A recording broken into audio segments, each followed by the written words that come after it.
Rajshahi medical college হাসপাতালে চাপ বেড়েছে হামে আক্রান্ত শিশুদের। এ বিষয়ে বিস্তারিত জানাতে যুক্ত হচ্ছেন সহকর্মী রাশিদুল হক রুশো। রুশো, এখনো পর্যন্ত হামে আক্রান্তের সংখ্যা কত, চিকিৎসা ব্যবস্থা কেমন দেখছেন, চিকিৎসকরা কি পরামর্শ দিচ্ছেন, সব মিলিয়ে জানাবেন। চৈতি, সর্বশেষ আমার কাছে যা তথ্য আছে যে রাজশাহী মেডিকেল কলেজ হাসপাতালে শিশু ওয়ার্ডে হামে আক্রান্ত প্রায় ৮০ জন মতো রোগী ভর্তি আছেন এবং তাদের যে চিকিৎসা সেটি কিন্তু যেন সুষ্ঠুভাবে হয় সেই জন্য যে ৩টি শিশু ওয়ার্ড আছে, 3টি শিশু ওয়ার্ডে কিন্তু আইসোলেশন ওয়ার্ড বা আইসোলেশন কর্নার খোলা হয়েছে। সেখানে চেষ্টা করা হচ্ছে যে শিশুদের রেখে সেখানে হামে আক্রান্ত শিশুদের সেখানে রেখে আসলে চিকিৎসা দেওয়ার বিষয়।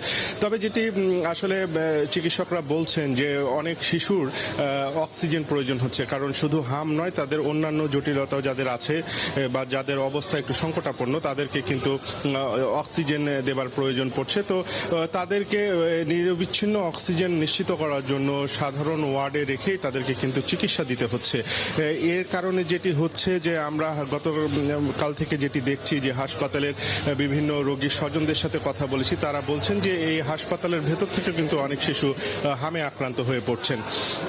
এটি কিন্তু একটি উদ্বেগের বিষয়। আমরা আরেকটি তথ্য আপনাকে এর মাঝে জানিয়ে দিই যে কিছুক্ষণ আগে আমরা খবর পেয়েছি যে বিএনপির স্বাস্থ্য বিষয়ক সম্পাদক ডাক্তার রফিকুল ইসলাম তিনি এই হামের প্রাদুর্ভাব সহ রাজশাহী মেডিকেলের যে হাসপাতালের অন্যান্য যে বিষয়গুলো আছে সেগুলো পরিদর্শনে আজকে আসবেন রাজশাহীতে।